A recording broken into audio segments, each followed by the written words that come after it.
aqui hoje num debate dedicado especialmente aos petroleiros, essa questão tão complexa que é o plano Petro. A proposta que a Petrobras vem fazendo de repactuar o plano Petro tem trazido grandes transtornos da categoria, grandes preocupações, e a gente está querendo informar a categoria. Uma coisa que a gente se ressente muito é que não tem havido debate na Petrobras. A Petrobras tem falado sozinha o tempo inteiro, e a gente já chamou várias vezes para debater na Petrobras e eles não permitem.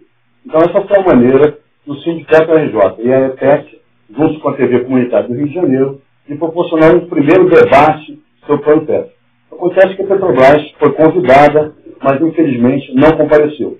Então eu queria passar, que era um mediador, vou passar também com o companheiro Fernando Siqueira, que é conselheiro eleito da Petros. Vamos bater uma bola aqui e discutir um pouco a questão da repactuação. A gente está aberto, nossos telefones constam no Jornal do Sindicato hoje para perguntas ao vivo. Nossos telefones são da TV Comunitária 2221-5607-2509-7125 e celulares 8878-6479 e o outro celular, daqui a pouco eu passo, se eu não estou lembrado agora. Então vamos passar a palavra aqui ao companheiro Fernando Siqueira, que vai fazer uma exposição, e a gente vai começar a debater. Fernando Siqueira. Boa noite, companheiro. Boa noite, Silvio. Eu queria, em primeiro lugar, tranquilizar os companheiros em face desse assédio moral em cima de uma propaganda enganosa. Propaganda enganosa quando dizem que, se não houver repactuação, o déficit será dividido com os participantes. Então já consultamos 5 advogados, entre eles o Dr. Castanha Maia, que é um dos maiores conhecedores da questão previdenciária, e ele nos deu um parecer fundamentadíssimo, dizendo que não tem a menor possibilidade de ser descontado qualquer déficit, qualquer valor dos participantes. Fundamentalmente porque os contratos de todos nós são anteriores à emenda número 20 e, portanto, vale a regra da época que era o regulamento do Plano Petro, que regeu o contrato entre nós e a Petro. Portanto, nesse contrato, segundo diz o Maia, se nesse regulamento e nesse contrato não estava previsto cobrança do participante, não pode a lei fazer essa cobrança agora. E tem também uma súmula do TST, Tribunal Superior do Trabalho, a súmula 288, que diz o seguinte: pode haver modificação desde que favorável ao participante e nunca para piorar a questão. Então, fiquem tranquilos, não tem nenhum amparo legal a cobrança, a divisão de déficit com nenhum participante. Tem sido feito um terrorismo absurdo e nós já fizemos um alerta às direções da Petrobras e da Petros que, se esse assédio moral continuar, nós vamos fazer uma denúncia ao Ministério Público que está pronta, deverá entrar amanhã. Então, esse assédio, essa coação que estão fazendo, chegaram ao absurdo de mandar um comunicado Petrobras dizendo que iam aumentar em 68% a contribuição do participante se não houvesse repactuação. Isso é uma mentira jurídica e uma mentira matemática. Você calculando matematicamente, se um déficit fosse real, você não teria esse valor. E juridicamente, como eu disse, embasado no parecer do Dr. Castanha Maia, não existe nenhuma possibilidade de ser cobrado qualquer centavo dos participantes. Então essa é a primeira tranquilidade que eu quero passar para vocês, que nós estamos absolutamente convictos disso, porque consultamos as pessoas que mais entendem. O segundo ponto é a questão de se repactuarem 95%, como é que ficam os 5 remanescentes? Ou se repactuar 80%, como é que ficam os 20 remanescentes? Eu diria que ficarão muito bem. Inclusive, eu tenho viajado pelo Brasil inteiro. Hoje saí de Manaus, passei por Brasília, estou aqui, segunda-feira vou a Vitória, São Mateus. As pessoas estão nos convocando, os conselheiros, 4 dos 5 conselheiros eleitos e seus suplentes são contrários à repactuação. Nós fizemos uma carta, porque nós estamos lá no Conselho há 3 anos e 8 meses, estamos absolutamente convictos de que a repactuação é ruim para a Petrobras, porque destrói a política de recursos humanos da empresa, é ruim para a Petros, porque a Petros fica com uma insegurança de associados, fica uma variação enorme, a Petros vai ter problemas seríssimos, se tiver que conviver com 2 planos, cada pessoa vai ter que ter 8 contas, você imagina o trabalho braçal que vai ter na Petros para administrar essa loucura. E vai ser péssimo para o participante, porque quem repactuar abre mão de um direito adquirido, passa por um índice que é o pior dos índices, que é o IPCA. A própria FUP publicou recentemente um boletim dizendo que o IPCA nos últimos 10 anos foi 164%, o INPC foi 202% e o IGPDI foi 223%. Então a própria FUP mostra que o IPCA é o pior dos índices. Então, querem nos dar um pior dos índices, não falam em repor as perdas que, segundo o DIEESE, de 1994 a 2003, foram de 79%. Então a gente está no fundo do poço por causa das fraudes salariais que a Petrobras cometeu, mas isso a gente pode buscar na justiça, se a gente já não tem aonde buscar, nem com o bispo, né? Então, não repõem as perdas, querem dar o pior dos índices e querem que a gente abra a mão daquele contrato que a gente assinou sem total garantia de cobertura de déficit pela Petrobras. Se você repactuar, você estará fazendo um contrato novo, estará se enquadrando na nova legislação, que essa sim manda dividir. Então, em troca disso tudo, acabar com o seu direito, te dar o pior índice, não repor as perdas, pôr em risco seríssimo a AMS, porque a AMS desaparece, ela é discutida só no acordo coletivo. Se o aposentado for desvinculado, ele não tem mais que ir ao sindicato. Estão indo ao sindicato para eles fazerem uma proposta mais vantajosa para os ativos abrirem mão da AMS dos aposentados, eles, logicamente, com toda compreensão, irão, porque não é problema deles, principalmente quem tem mais de 15 anos para se aposentar, mas eu quero o meu agora, para o futuro não interessa. Então é essa a intenção, tanto que a Petrobras já fez uma tomada de preços para uma empresa.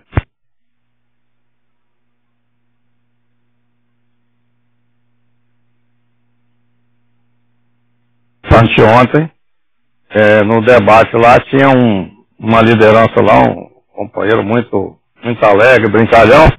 Eu disse a ele: Fernando, você não vai repactuar, né? Eu queria que você não só não repactuasse, mas passasse para 5 amigos seus, se forem amigos realmente, você passar para eles os argumentos para não repactuar. Ele disse: não, eu vou falar para o cara repactuar, porque se eles repactuarem eu vou ficar bem. Então quem ficar na forma como o plano Petros está, vai continuar bem. E se repactuarem 95%, vai ficar melhor ainda, porque aí o plano vai ser quase que exclusivo desse pessoal. Então, não tem nenhum perigo para quem não repactuar, tanto que se eles, com o maquiavelismo que eles têm feito, com a série moral que eles têm feito, se eles tivessem uma única chance de obrigar a descontar salário, qualquer coisa, eles já tinham passado o rodo, mas eles não podem fazê-lo, por isso tem que ouvir cada um individualmente. Então você, companheiro, está com o poder na mão.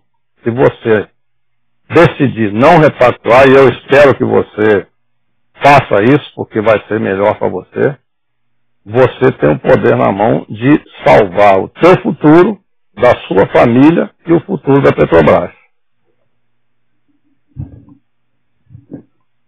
Bem, Fernando, várias questões são levantadas pela Petrobras em relação a essa repactuação.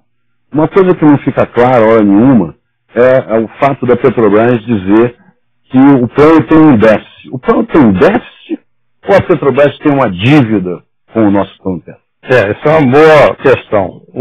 Eles, quando criaram esse déficit, eles criaram, porque se você pega um simulador lá, o programa ALM, que é um programa de casamento de ativo com passivo, dependendo da informação que você dê, ele gera déficit, superávit ou equilíbrio. Depende dos dados que você der. Como eles queriam fazer essa pressão em cima dos participantes, eles manipularam premissas e criaram um déficit de 5 bilhões e 200. Só desses 5 bilhões e 200, só 2 bilhões e 200 foi mudando a tábua de mortalidade, alegando que os petroleiros agora iam viver 10 anos mais. Então botaram a tábua mais conservadora de todos, que só a Petros e 2 bancos usam. Porque o banco, quando quer pagar um PGBL menor, ele põe aquela tábua e aí você sai o seu benefício, né? Então eles fizeram a tábua mais conservadora, geraram 2 bilhões de déficit e uma série de outras manipulações que chegaram a um déficit de 5 bilhões. Na época, eu como conselheiro, tenho um voto escrito dizendo que não acreditava nesse déficit. Esse déficit era fruto de uma manipulação pura. E aí convidaram o professor Rio Nogueira, que é o criador da Petros, infelizmente, morreu esse ano, era o atuário mais competente do país, e o professor Rio Nogueira foi lá no Conselho Deliberativo, fez uma exposição onde ele mostra que se as premissas adotadas fossem corretas, não teria déficit, e sim um superávit de 5 bilhões, de 2 bilhões e 800. Em vez de déficit de 5 bilhões e 200, tinha um superávit de 2 bilhões e 800. Isso é explicável, porque a Petros, tem 10 bilhões em títulos do governo que rendem taxa Selic, rendem 10% acima da inflação. Então, se esse valor todo ano continuar a ser 10% acima da inflação, no período que eles estudaram o déficit, que era os próximos 30 anos, você tinha que computar o rendimento desses títulos, que dava 5 bilhões e 800. Então, se a apropriação das premissas fossem honestamente feitas, o plano não teria déficit sim superávit. Mas, digamos para efeito de raciocínio que esse déficit fosse real. Como não manipularam mais premissas, ele foi caindo em janeiro desse ano, caiu para 3 bilhões e meio. O déficit manipulado caiu para 3 bilhões e meio. E a justiça acaba, através de uma perita judicial, levantar, na ação que a CUP entrou nos bons tempos, há 5 anos atrás, que a Petrobras deve a Petros 9 bilhões 885 milhões. Ora, suponhamos, eu repito, para efeito de raciocínio, se o déficit fosse verdadeiro, e tendo ele caindo para 3 bilhões e meio, se a Petrobras deve a Petros 10 bilhões, é praticamente 3 vezes o valor do déficit. Então não tem déficit. Mesmo manipulado, não tem. Então, o plano Petros não tem déficit. Foi feito esse mesmo estudo de ALM para um déficit zero. Quer dizer, suponhamos que o déficit é zero. O plano sobrevive até 2085 sem problema nenhum. Eu tenho essas curvas. Infelizmente aqui não dá para a gente mostrar, mas nas minhas palestras eu tenho mostrado. Então, se o plano estiver equilibrado, zero de déficit, ele dá uma sobrevida até 2085. Se a Petrobras pagar os 10 bilhões que ela deve, aí então a sobrevida do plano vai até o ano 2200. Então, companheiros, não tem nenhum problema com o plano Petros. É um plano saudável. Digo para vocês com sinceridade, o melhor plano do Brasil, junto com o da Previ, o plano BD da Previ, e, quiçá, do mundo. é um plano muito bem elaborado, muito bem planejado, muito bem projetado.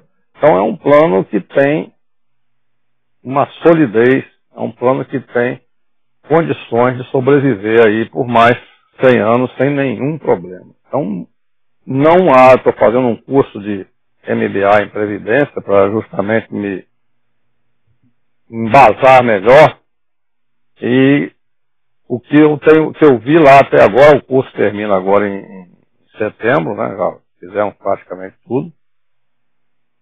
Não existe no mundo nenhum plano milagroso, nenhum plano 100% perfeito. Mas desses que são menos imperfeitos, nós podemos enquadrar o plano Petro e o plano do Banco do Brasil. Todos os demais, eu diria que os únicos países que têm um plano igual ao plano Petro são os países escandinavos, que por acaso têm a melhor bem-estar social do planeta. Um professor finlandês, que é um desses países escandinavos, fabrica o telefone Nokia, deu uma entrevista no Globo, dizendo que o grande fator de competitividade dos países nórdicos é exatamente ter plano de bem-estar social bem feito, bem elaborado, dos melhores do mundo. Então eles têm uma preocupação com o bem-estar e isso gera desenvolvimento. Claro, o Ford já no início do século pagava bem os seus empregados, porque ele deu. Os meus empregados são os meus consumidores, então os concorrentes reclamavam com ele e disse, não. Então já tinha um pensamento social que é exatamente a intenção do plano Petro. Fernando, como é que você explica essa intenção então da Petrobras? Se a Petrobras o recurso humano da Petrobras vai perder. A Petrobras vai se transformar, como diz nosso companheiro Manuel Cancela, numa universidade de petroleiros, vai formar petroleiros para o mercado. Por que a Petrobras estaria tomando essa atitude? É porque no governo Fernando Henrique, ele tinha a intenção de desnacionalizar a Petrobras. E eu posso dizer, sem nenhuma falsa modéstia, que quem impediu que ele desnacionalizasse foi a atuação da EPET. Claro que os sindicatos ajudaram muito, mas a gente esteve na vanguarda desse processo. Mas eles venderam 40% das ações lá em Wall Street. E o acionista americano, pelo fato de algumas empresas terem falido e existir um déficit nos Estados Unidos de 300 bilhões de dólares nos fundos de pensão, eles estão primeiro traumatizados com o risco que possa envolver fundo de pensão e querem que tenha lucro máximo e risco zero. Então eles estão pressionando a Petrobras, o governo brasileiro, o governo Lula, através do Buchiquem, é o agente desse processo, estão pressionando para privatizar a Previdência, porque as seguradoras americanas, que lá ao contrário daqui, lá são as seguradoras que têm banco, não é aqui que os bancos têm seguradoras. Seguradoras são verdadeiros conglomerados financeiros. E elas querem captar esses recursos no exterior para levar para lá para minimizar esse problema que tem lá. Então a pressão é do sistema financeiro para poder gerar recursos para salvar os fundos lá e dos acionistas da Petrobras que estão lá em Wall Street que querem reduzir a zero, querem desvincular o aposentado, querem desvincular do INSS, tudo isso, embora a FUP diga que ela arrancou essa decisão da Petrobras lá no 23º andar, nós temos uma ata de 1997 que já fala criando uma comissão e incumbindo a Petros de estudar a desvinculação do INSS e do salário da ativa do salário do aposentado. Então essa pressão vem de fora. Um outro companheiro do Centro, o companheiro Orlando, sempre levantou uma situação muito curiosa, que um dos maiores compradores das nossas ações nos Estados Unidos são exatamente os fundos de pensão nos Estados Unidos. Então, para que os fundos de pensão nos Estados Unidos tenham segurança, aí nós aqui temos que abrir mão da nossa segurança. Nosso fundo de pensão. É uma ironia. Por que os fundos acham que tem risco? Né? Por exemplo, eles sabem que o INSS vai cair. benefício do INSS daqui para frente vai cair cada vez mais. Por quê? O INSS hoje tem o seu benefício calculado pela média dos últimos anos a partir de 94. Então hoje são dos últimos 12 anos. No ano que vem vão ser dos 13 até chegar a 35. Ora, você calcular um benefício pela média do seu salário dos últimos 35 anos, nunca vai ser o valor que você tem hoje, né? Então esse valor vai cair. Tem a questão do fator previdenciário, que você tem que ter um número mágico aí, somando 95, seja 60 anos de vida, mais 35 de trabalho. Aí você forma 95, aí você tem o seu benefício integral. Não entra o fator previdenciário, é 1, ele não reduz o salário. Mas se você tiver 55 de idade e 35 de contribuição, seu salário cai brutalmente, cai para 75% por aí. Então, esse é o segundo ponto que vai reduzir o benefício do INSS. E hoje a Petros cobre isso. A Petros complementa isso, né? Ela está lá no déficit, está calculado lá a contribuição dela para o fator previdenciário. Por quê? Porque você tem um contrato de que ela te dá 90% do seu salário de contribuição. E o terceiro ponto, né, que vai derrubar o INSS é que o governo já tem pronto uma reforma da Previdência que vai derrubar o teto do INSS provavelmente entre 5 e 7 salários mínimos. Então isso tudo vai dar uma queda no INSS, e aí se você mantiver o INSS da forma como está hoje, vinculado ao seu benefício, vinculado ao convênio Petros-Petrobras, aí a Petros vai complementar esse INSS. Então a Petros vai cada vez colocar mais dinheiro.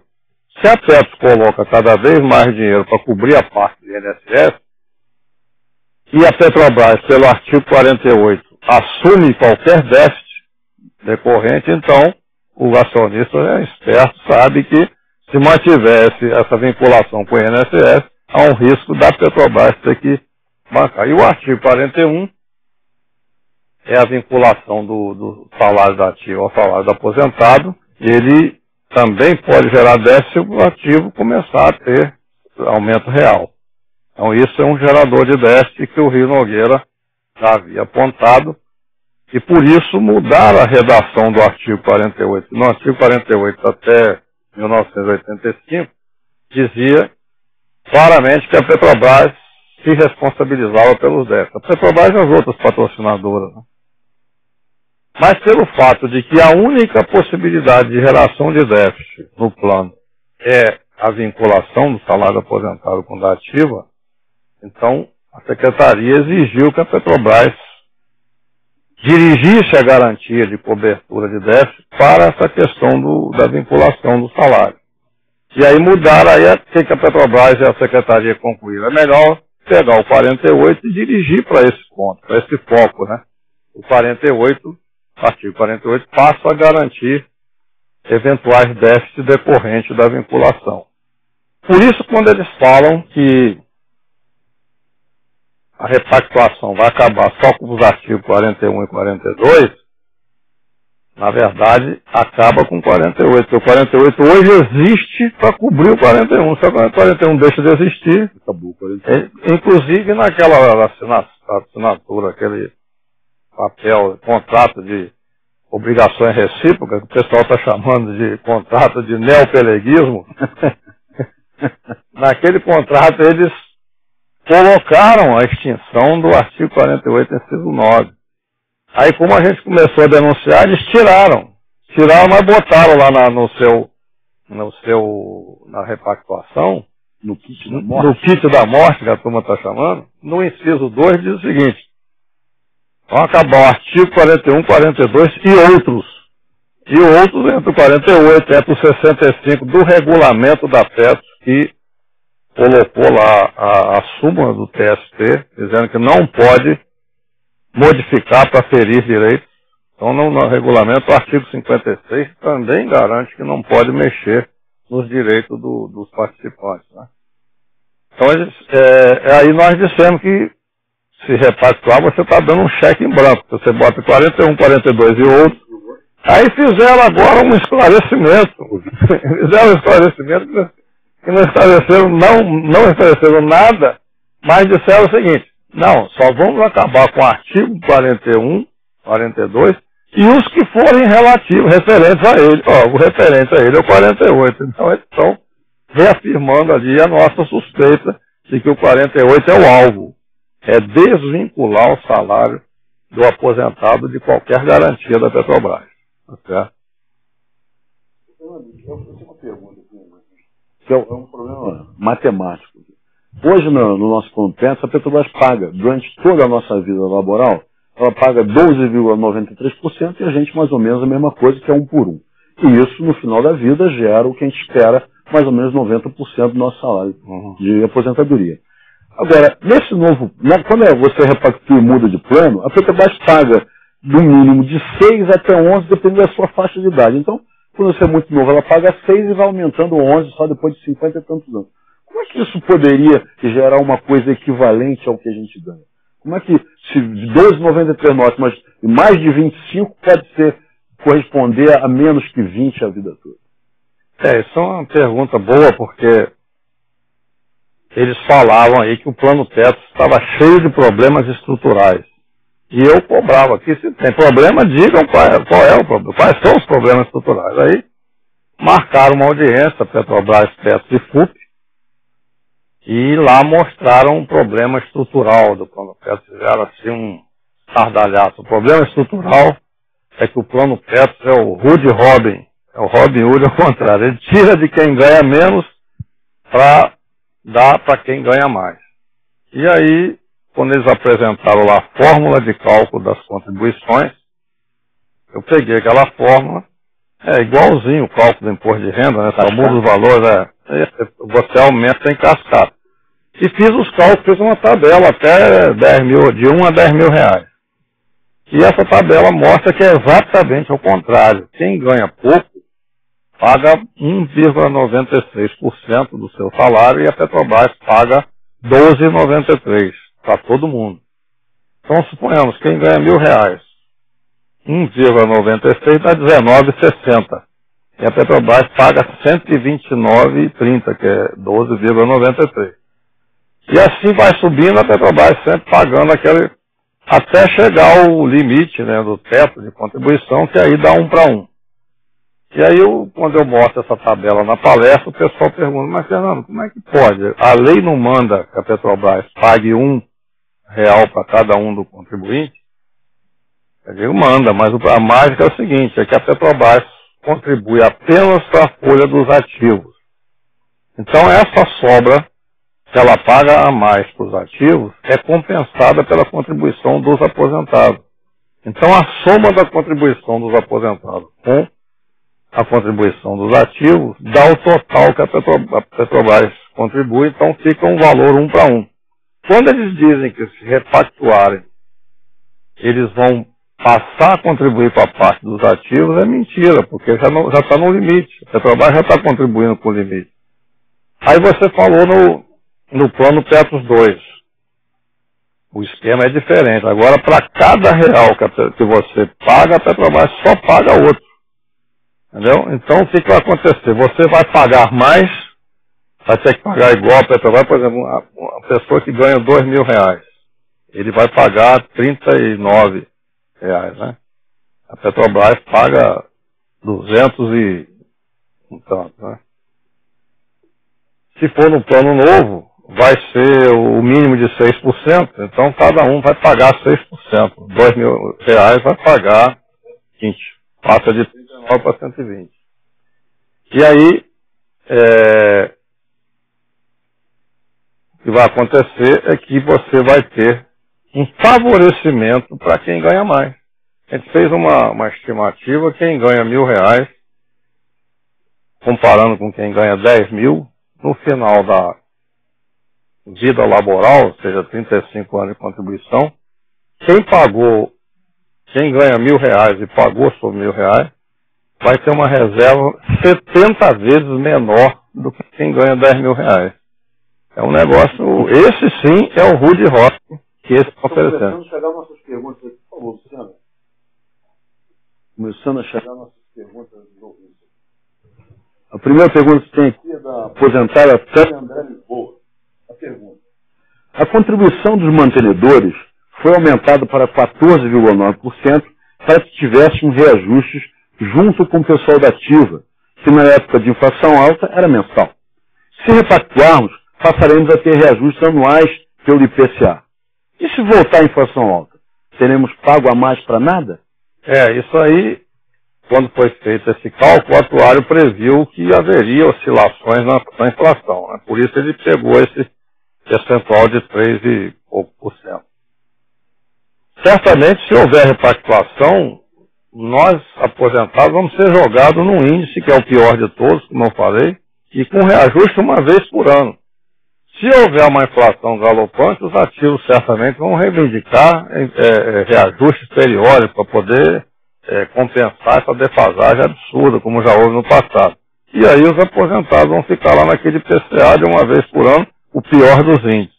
Então, realmente, é um risco altíssimo essa repactuação. O companheiro Reinhold Schopp está perguntando o seguinte: se houver repactuação, como vai ficar o ISD? Vai tirar ou vai ser dividido? E aí agora não tem mais ISD, agora vai ter reserva matemática. E olha, eu queria alertar o pessoal da ativa, porque eles têm dito o seguinte, com a boca cheia, né? Os ativos vão ter 3 remunerações, como se ganhasse o triplo. Vai se ferrar nas 3. Tomando as 3 não dá nem 80% da atual. Por quê? Você vai ter o seu BPO. Estão fazendo uma apologia. O BPO, você vai ter um BPO enorme. Nada, o BPO vai ser corrigido pelo IPCA. Vai levar cacete igual dos aposentados. A outra é o INSS, que, como eu mostrei, vai cair. E aí você quer saber, se o INSS for sendo achatado, essa parcela sua vai ser achatada por sua conta e risco. E a terceira é o plano Petros 2. Só para dar uma ideia da diferença do Petros 2 para o plano Petros, nós fizemos um exercício no curso do MBA semana passada com o atuário do Banco do Brasil, que é um cara muito bom, Zé Ângelo, muito bom, muito íntegro e muito competente. Muito bom, foi isso. Vai dizer o exercício seguinte: se você tiver 2 pessoas com 30 anos que forem contribuir durante 35 anos para ter um mesmo benefício, então eu no BD, você no CD, nós queremos ter o mesmo benefício. Qual é o esforço que você no CD vai ter que fazer em relação a mim? Resposta: para uma taxa de juros de 5%, você vai ter que gastar 21% a mais como CD do que eu como BD. E isso é fácil de explicar, porque o plano BD, ele tem um mutualismo. Mutualismo significa dividir risco. Se você divide risco, barateia o seu custo. Um exemplo bem simples, né? Se você fizer um seguro de automóvel, o seu automóvel, você paga, digamos, R$2.000 numa apólice individual. Se você fizer um seguro numa apólice coletiva, ele cai 30%. Por quê? Porque dividir o risco com aquela apólice coletiva. É exatamente o mutualismo do plano BD. O atuário considera isso no seu cálculo, portanto, você reduz o risco, reduz o custo. No raciocínio ao contrário, se nós dois, você como CD e eu como BD, fizermos mesmo esforço financeiro, pagarmos a mesma parcela mensal, no final da aposentadoria você vai ter 21% a menos no seu benefício. Isso é a primeira aproximação. Ainda tem outros fatores que reduzem mais ainda o benefício do plano CD.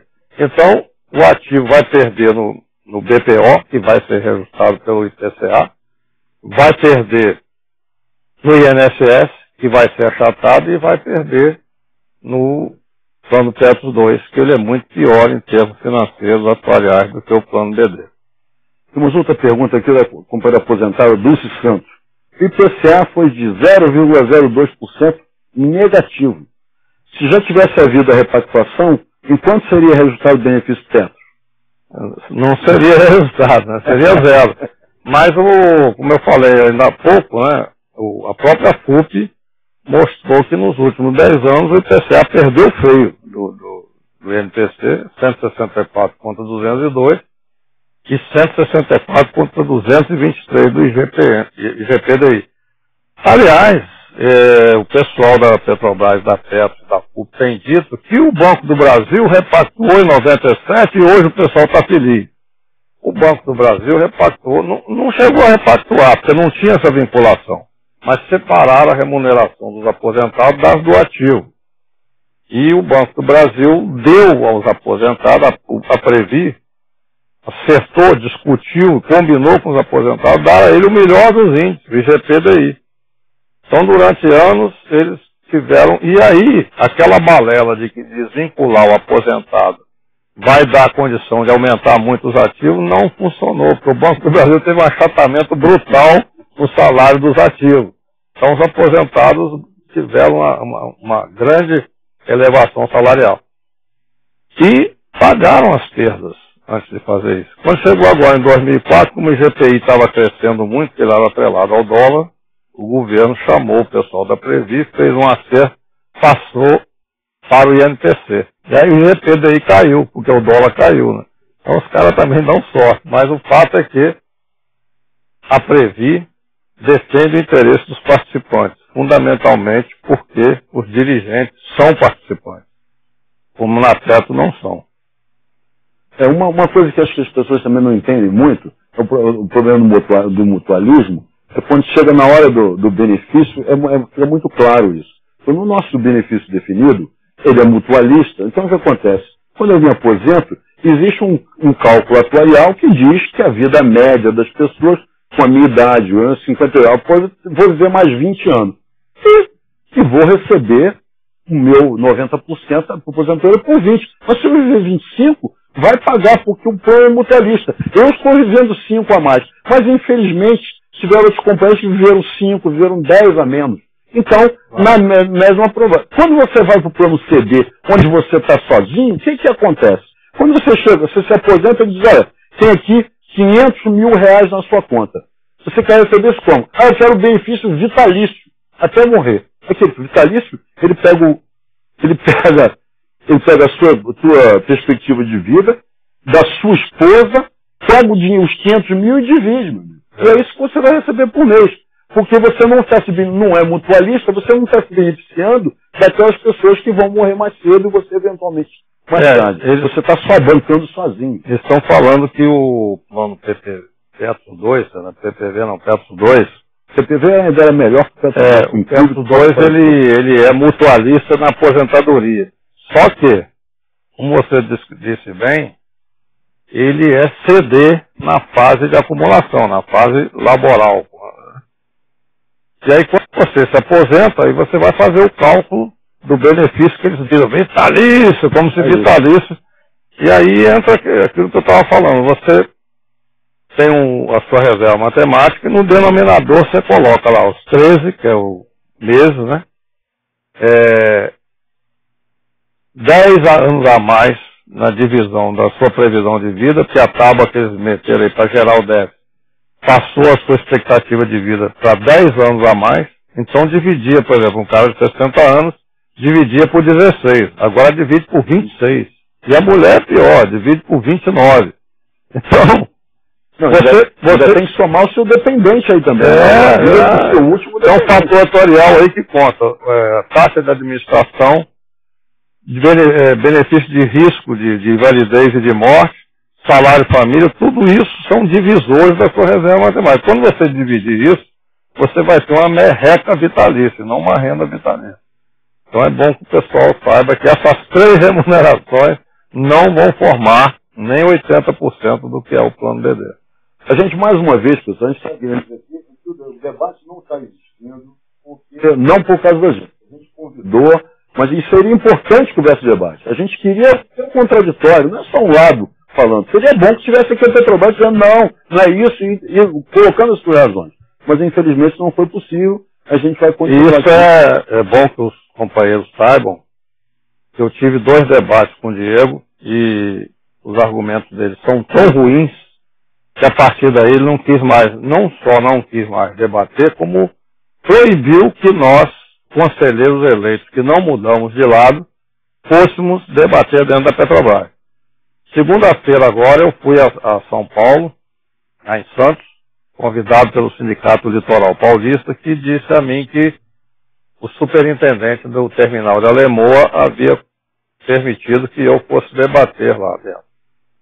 Eu fui meio desconfiado e tal, disse, não, ele garantiu. Quando nós chegamos lá, que entramos no carro, veio o comunicado de que o Diego e o Gabriele, reunidos, mandaram suspender o meu debate lá.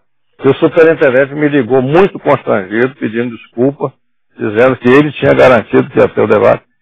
E é lamentável que não haja esse debate e há uma coisa gravíssima, né? Falta de democracia, porque o Paulo César, como mudou de lado, está de acordo com o plano, com essa repactuação, ele está convidado para falar na Petrobras inteira. Os outros 4 conselheiros eleitos são proibidos de falar dentro da Petrobras. Eu peço para pagar a minha passagem para eu poder dar esclarecimento aos meus representados, né, que me elegeram, ela nega. Tem lá 3 cartas negando, mas dá aos outros, a Paulo César, ao dirigente da Petro, para ir falar falácias, né, pelo Brasil afora. Luciana, tem mais perguntas, Luciana? Por favor. Obrigado. Aqui é da pergunta da Maria José, não disse se aposentado, certeza. Ele gostaria que esclarecesse a entrevista do candidato Geraldo Alckmin no Jornal Nacional, onde ele disse que o governo não quis dar um aumento de 7 bilhões para aposentados, mas autorizou o pagamento de uma dívida da Petrobras de 9 bilhões para o Fundo de Pensão Petro. Isso aí foi o seguinte, como o pessoal da Petrobras e da Petro está sentindo que estão perdendo, plantaram notícias falsas na mídia, onde o Estadão colocou na primeira página que a Petrobras ia gastar 3 refinarias para cobrir o rombo da Petro. A Veja colocou que a Petrobras ia pagar 9 milhões por rombo da Petro. E o que existe de verdade é, como eu falei no início, a Petrobras deixou de pagar a Petro um compromisso que já foi constatado judicialmente, que são 10 bilhões. Por exemplo, as pensionistas que estão recebendo um salário muito abaixo do que deveria ser, se corrigir, se fizer justiça, a Petrobras tem que fazer um aporte de 1 bilhão para a Petro, mas não é para a Petro, vai direto para essas pensionistas.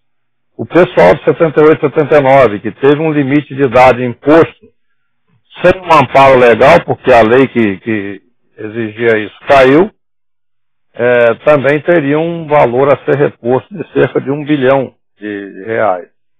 Então, a Petrobras está devendo a Petro. Houve um período em que ela, no governo, deu aquele sopão, incentivou todo mundo a sair, e isso deu um baque na Petro, porque a Petro prevê que todo mundo vai se aposentar com a média de 32 anos. De repente, houve uma avalanche de aposentadoria com 30 anos, ela passou a pagar benefício 2 anos mais cedo. A Petrobras tem que indenizar isso. Então, isso são dívidas que são perfeitamente procedentes, não tem rombo no fundo Petro, como eu falei, e sim dívida da Petrobras com o fundo. Mas o pessoal está perdendo o discurso para nós, eles então foram para a mídia fazer fofoca. Lamentavelmente, colocando a Petrobras e a Petro na pior mídia que tem, que são a Veja e o Estadão, inimigos figadares da Petrobras. Mas o mais curioso é que o doutor Diego, na última palestra que eu assisti com ele aqui no Edize, ele disse que nós é que tínhamos para a mídia, inclusive fez muitas queixas, que a população não era capaz de entender isso, que isso estava dentro. Isso não é bem isso, não é bem assim. A gente não colocou nada de qualquer maneira. Isso é empresa pública. Essa empresa tem contas a prestar à população. Claro. Tem que ficar claro que esse dinheiro é uma dívida que a Petrobras tem com o Fundo Petro. Então, é um argumento que é usado exatamente pelos neopelegos nas suas palestras, dizendo esse acordo é maravilhoso, a Petrobras está investindo 2 refinarias, não está investindo nada. Ela pegou o nosso dinheiro emprestado e tem que devolver. Eu tenho certeza de quem é a fonte pelo seguinte: eu estava lá em São Paulo, dando uma palestra em Santo André, quando recebi 4 telefonemas. No meio da minha palestra, o Ivan e o Brandão seguiram falando e eu fui lá para fora para falar no telefone.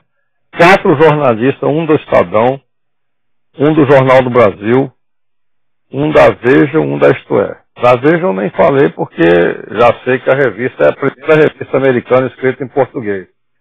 Então eu não dei entrevista da Veja. Mas eles já vinham com a matéria pronta. Significa que alguém plantou a mesma matéria para os 4. E foi o que saiu no Estadão. A linguagem é quem? Quem é a linguagem que é usada? O rombo da Petro. Tá? Então, essa linguagem quem usa foi o Wagner e o Gabriel, que disseram lá no ano passado, em 2004, quando surgiu o déficit manipulado de 5 bilhões e 200. Eles tenho lá as entrevistas, tem uma coleção de entrevistas do seu Wagner Pinheiro, dando informações à imprensa de que a Petro tinha um rombo e que se os participantes não aceitassem mudar de plano, que eles iam ter que dividir esse rombo. Pois é, o rombo é a linguagem que saiu da refinaria, com certeza, porque eu vi os neopeleiros falando, esse acordo é maravilhoso, gente. A Petrobras vai pagar o equivalente a 2 refinarias pra gente. Não vai pagar nada. Então não vai dar nada. Nada mais do que a dívida da Petrobras. Uma coisa que eu queria perguntar a você também é o problema da dívida que a Petrobras...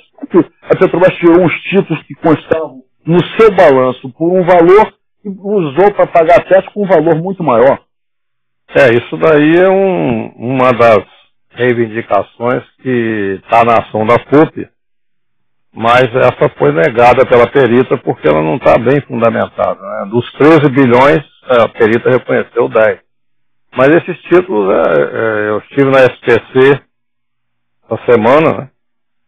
Falei lá com o coordenador, com o subsecretário da Secretaria de Previdência Complementar, que a Petrobras devia à Petro cerca de 7 bilhões do pessoal pré-existente e combinou com a Petro que a Petro pagaria o salário desse pessoal e ela reembolsaria mensalmente em espécie a prestação daquele mês e o serviço passado, tudo que tinha vindo de atrasado. Então ela pagava um valor mensal, que começou com 20 milhões, passou para 30, 36, 41. Aí quando o Fernando Henrique resolveu vender 40% das ações da Petrobras nos Estados Unidos, a CVM de lá, que é a Security Exchange Commission, exigiu a quitação dessa dívida da Petrobras, ou a resolução dessa dívida, para não ter para os acionistas lá o risco, eles chamam de risco. E aí o que o Rastu fez? Pegou títulos da privatização da subsidiária da Petrobras, NTNB, e pagou a dívida à vista com aqueles títulos. Só que os títulos valem, pela declaração da Petrobras, a SEC americana, 40% do valor de face. E eles entraram na dívida com o valor de face. E o que é mais grave, são títulos de 12, 23 e 32 anos. Significa que eles têm, título acima de 5 anos tem risco altíssimo. Quanto mais antigo o título, quanto mais longe o vencimento, mais risco. Então, o governo hoje tem uma dívida de 1 trilhão. Se houver uma moratória, o primeiro alvo vão ser esses títulos. Então, introduziu na Petro um fator de risco que não tinha, unilateralmente. Então, esses títulos, além de tudo, são reajustados pelo IPCA. E a dívida era reajustada pelo INPC mais 8%. O título é IPCA mais 6%. Então, só esses 6% em relação aos 8% que eram antigos, esses 2%, cada 1% representa uma queda de 10% na reserva matemática. Os juros é o fator mais sensível, mais impactante no cálculo da reserva matemática. Você muda 1% dos juros, você muda 10% na reserva. Então, esse aí é que a gente está fazendo esse levantamento para entrar com uma outra ação sobre esse tema. Muito importante. Isso que eu lembrei agora, a gente tem uma companheira, Patrícia, uma geóloga, que está muito interessada no plano e tem estudado muito na internet. Eu dizia que uma análise dos órgãos americanos fiscalizadores dos fundos de pensão uma análise mostrou que os problemas que os fundos de pensão BB tinham, a maioria deles era porque os patrocinadores, na hora que botar dinheiro, botava título coisa. Esses são um dos maiores problemas do fundo americano, tanto que agora não está proibido essa vista. Quando os patrocinadores têm que botar cash.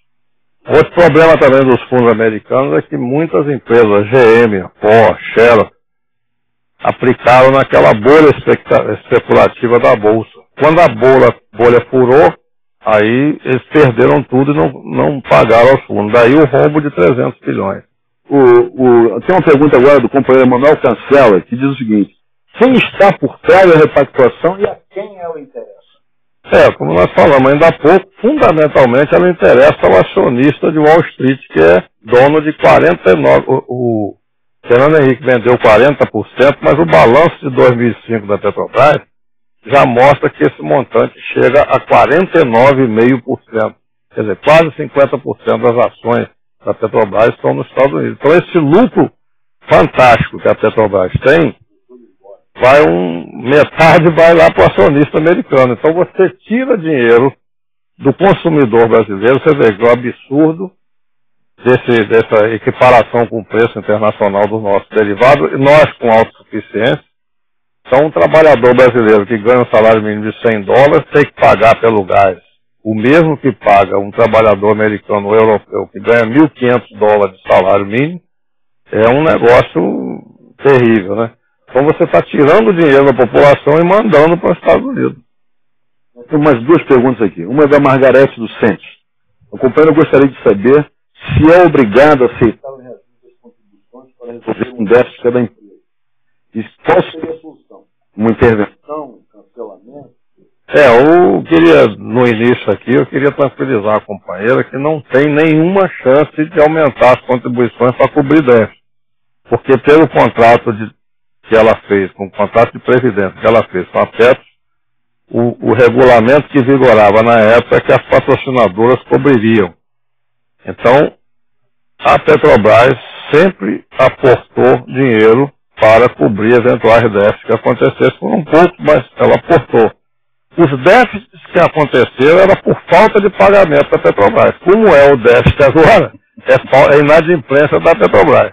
Então ela pode ficar tranquila, primeiro porque não tem déficit, tem superávit. Segundo, que legalmente não tem nenhuma sustentação jurídica a possibilidade de ser aumentado contribuição, porque estaria ferindo a Constituição Federal. Agora temos aqui uma pergunta e agora já vamos só temos mais 4 minutos do programa. Passa rápido, né? Rapidinho. E o assunto é muito extenso, muito profundo, e não vou lamentar mais a falta do debate, o pessoal já está sabendo. Agora a pergunta do companheiro aposentado Pedro Carvalho. Como fica o convênio entre o INSS e a Petro para quem fizer a repactuação? Perde o vínculo? Perde o vínculo e é como eu falei, a partir daí os achatamentos do INSS passam a ser bancados pelo participante. A Petro não banca mais. Fernando, agora só rapidinho aqui, eu queria frisar um pouquinho o negócio da MS. A direção da Petrobras acusa muita gente, está fazendo terrorismo com a MS. Então, a gente queria frisar aquilo que você já disse aqui no início do programa. A MS, o único vínculo da MS, a MS existe por causa do acordo coletivo. Ela já foi vitalícia no começo, mas já mudou. Já está no acordo coletivo. Então amanhã, se a Petrobras fizer objetivamente uma proposta que dá um aumento de 15% pessoal da ativa para se ver livre da MS, vai ganhar. Agora eu queria ver se em 2 minutos eu falo. Tem mais 4 pontos. Primeiro que a Petrobras está fazendo uma tomada de preço para estudar a MS através da empresa privada. Segundo que na gestão passada criaram o Petro Saúde, uma empresa com 95% de ações da Petro e 5% da Ambev, na gestão anterior da Ambev. A ideia é que passaria a MS da Petrobras para essa Petro Saúde, que a Petro não tinha condição de administrar, jogaria para a Ambev, que também não tem, então ia cair no colo da Sul América, que está fazendo, que é a pior do seguro saúde. A Petro Saúde, essa empresa continua latente, esperando o desfecho. E por último, no Confup, 11º Confup, eu fiz uma proposta de a FUP passar a reivindicar a vitaliciedade da MS como era no início. passou por unanimidade, 40 votos a 0. No meio lá do desenrolar do grupo veio o Moraes dizer que, olha, não passou, mas infelizmente existe um grupo específico para a MS, então não pode valer essa votação. Anular a votação e o grupo específico não se reuniu. Ou seja, não saiu uma proposta aprovada da CUP reivindicar a vitaliciedade da MS como era no passado. Bem, companheiros, agora já estamos concluindo. A gente quer agradecer a audiência dos companheiros, mais uma vez tranquilizá-los de que nós temos um direito adquirido, não temos que absolutamente fazer nada que não seja do nosso interesse. O interesse aqui é que cada um se informe o máximo possível e não faça nada se não tiver absoluta segurança, porque qualquer coisa é um novo contrato e vamos estar abrindo mão de direitos adquiridos no passado. Você queria dizer que você não basta não repactuar, você convença 5 amigos, pelo menos, a não fazer essa bobagem. Então, em nome da EPET, do Sindipetro RJ e da TV Comunitária, eu agradeço a audiência e até uma próxima oportunidade. E não a repactuação,